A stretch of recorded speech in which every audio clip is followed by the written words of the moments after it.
This is KDLT News at 5. This truly was a joint effort, but I can't stress enough the public. Instrumental in these sort of things, no matter what the violation is. When somebody sees something that doesn't seem right, that they picked up the phone and they report it to law enforcement is why we have a successful conclusion today. FBI agents are praising the public for helping them find a fugitive Utah polygamist in Yankton County. Good evening and thanks for joining us. I'm Kelsey Passel. And I'm Tom Hansen. An FBI most wanted polygamous sect leader is now in custody here in South Dakota. Lyle Jeffs, who's been on the run for nearly a year, was arrested by FBI agents and Yankton County detectives. Lyle is the brother of Warren Jeffs, who was considered the highest leader of the sect. He's currently serving a life sentence in Texas after being convicted on multiple child sexual assault charges. Lyle made his first appearance at the federal courthouse in Sioux Falls this afternoon. KDLT's Jack Ebel was there and joins us in the newsroom with more. Jack? Tom and Kelsey, Lyle Jeffs' hearing in Sioux Falls, South Dakota was for two reasons. He was given the opportunity to have an identity hearing and a detention hearing here in South Dakota, but he waived both of those rights and will be in U.S. Marshals custody until he returns to Utah. Jeffs was arrested in Yankton County around 8:30 last night. Authorities say an off-duty detective spotted a Ford pickup with Utah plates they had been looking for. Police pulled Jeffs over as Jeffs drove through a marina after using the restroom. Especially we want to thank the Yankton Police Department, the very best of law enforcement. They dropped everything. A colleague in need, which was us, asked for assistance. They dropped everything that they did, and without their assistance, we would not have had this successful conclusion. We have one goal, and that is we want to keep you safe. Sioux Falls officials are urging residents to take shelter this weekend as the city braces for the arrival of a serious winter storm. Good evening and thanks for joining us. I'm Tom Hansen. And I'm Kelsey Passel.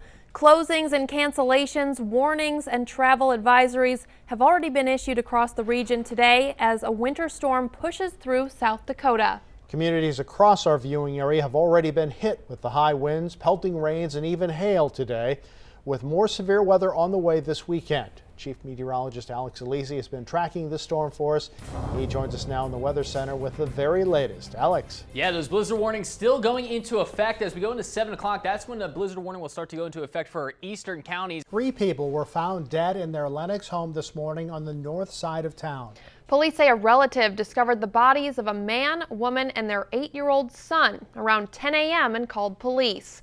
KDLT's Sydney Kern is at the scene now and joins us with the details. Sydney? Yeah, that's right, Tom and Kelsey. The crime scene is right behind me. As you can see, this house on the 400 block of North Main Avenue, it has caution tape surrounding it, and it's been like that all day now. We'll get to those stories in just a moment, but first, breaking news this evening in Sioux Falls. Police have an area blocked off near Falls Park after an officer-involved shooting. KDLT's Andrea Anderson has been on the scene for us tonight. She joins us now with the details. Andrea? Good evening, Tom. Officers tell us that this started around 3:45 this afternoon when some Sioux Falls police officers spotted a stolen vehicle in the area of Falls Park Drive and Weber. It was at that point they tried to box in this vehicle, which then rammed a patrol car. Police are on the scene of a shooting on the west side of Sioux Falls this evening. The incident happened at around 4 p.m. on Carmaya Circle. KDLT's Blaze Keller is live on the scene with the latest. Blaze? That's right, Tom and Megan. This scene at Carmaya Circle is still unfolding. It's an evolving situation as the police have described it. Now behind me in the Grant Square Apartments, police can say that 2 victims were involved, a man and a woman. The woman was reportedly shot first, and then the man turned the gun onto himself. This is a KDLT News special report. Good morning and thanks for joining us on KDLT. I'm Atra El-Nashar. Any minute now we'll be hearing from Sioux Falls Mayor Mike Huther regarding the transition process of Sioux Falls Fire Rescue. It's been 2 days since former Sioux Falls Fire Chief Jim Sedaris was arrested on 10 child pornography charges in Minnehaha County. Sioux Falls Mayor Mike Huther will be addressing the public regarding what he calls the transition process. And I'm being told he's actually going to start his remarks now. We'll take you now to the live conference.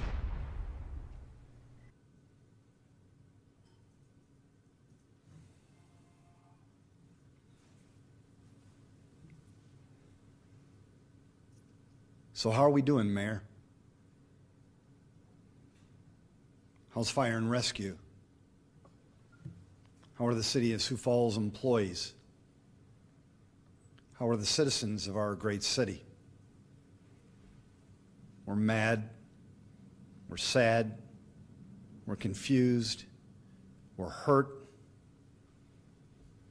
We don't want any of this to be true. It is Election Day at Sioux Falls. After months of campaigning, forums, and going door to door, candidates are finally turning the power over to the voters. 6 candidates want to be the next mayor of South Dakota's biggest city, but we may not have a winner named tonight. KDLT's Allison Royal has more on what could be next once today's results roll in. She joins us live from the polls now. Allison. Tom, Kelsey, I'm here at the Instructional Planning Center where people have been shuffling in and out all day to vote. However, the spot for the city's top spot may not be over after tonight. I caught up with City Clerk Tom Greco. He says the city is always prepared for a runoff election. I think we've had 4 or 5 runoffs since 1994, so they do happen, particularly with the mayoral races or really any race that has 3 or more candidates. All right, thanks, Allison. Well, you may be heading out to cast your ballot tonight, but some voters got started right away this morning in Sioux Falls. Polling locations opened this morning with people casting their votes for a new mayor, along with the city council and school board members. It's important for everybody to come out and make their voice heard because this is the point where we get to engage in our democratic processes. During the last mayoral election in 2014, 32% of Sioux Falls residents voted. Well, the ballots from all 55 Sioux Falls polling places will end up at the same place by the end of this evening.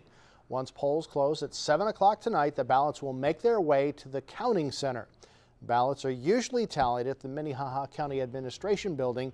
However, this year, election headquarters moved down a block to the former jail building. It is an optical scan that can take a picture of the ballot and process the ballot about 300 a minute. And they're amazing machines. We're really satisfied with them. Mail-in absentee votes have been tabulated throughout the day. County Auditor Bob Litz says he expects the majority of the ballots to start coming in about 30 minutes after the polls close. The latest campaign finance disclosure reports show that one candidate spent almost $250,000.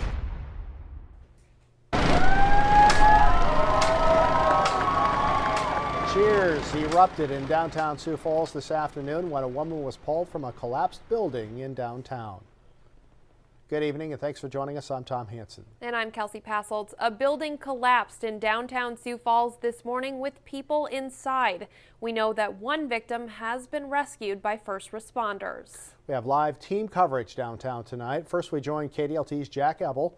He's been on the scene all day. He has the latest for us now. Jack?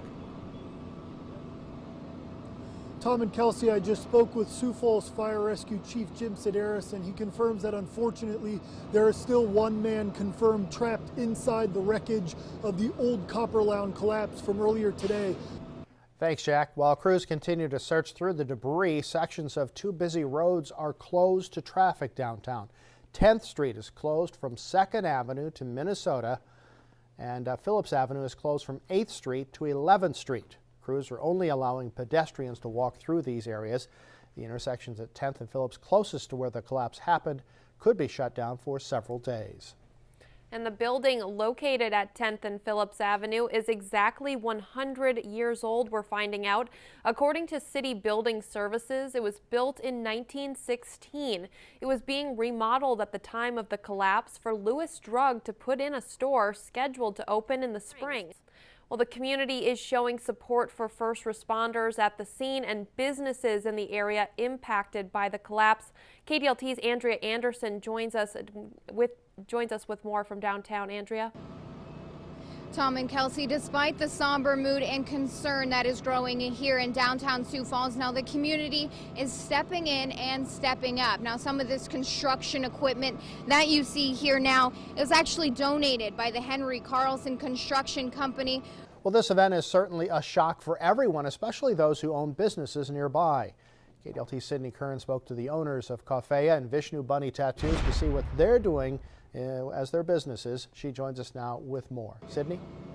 Tom and Kelsey, many are wondering, how is downtown Sioux Falls going to bounce back after today's events? Business owners I talked to said they're not sure themselves, but it's not what they're focusing on right now.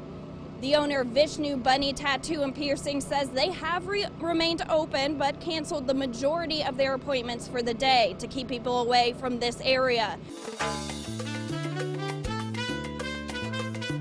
Welcome back. The first Food Truck Friday of the season is this week. Swamp Daddy's is here. I'm like a kid in a candy store. Where do you want to start? It's got the perfect color for 4th of July. Oh, lovely. That good stuff, right? Ooh, that wakes you up, too. That's tea. Absolutely. In colonial America, that's how you would have received your tea. You would have gone and you could either buy an entire block or you could buy one scored off section of it. And it is it's a beautiful piece of... What's Blaze on? Yeah, Blaze is on the Y-Bike GLX Pro. And it's fun because, you know, he was saying that he is used to the Razor scooter. Yeah. My daughter loves the Razor too, but she has switched to this one because of the 3 wheels. And she's able to go faster, so she loves that she can go faster. I almost wiped out a couple times.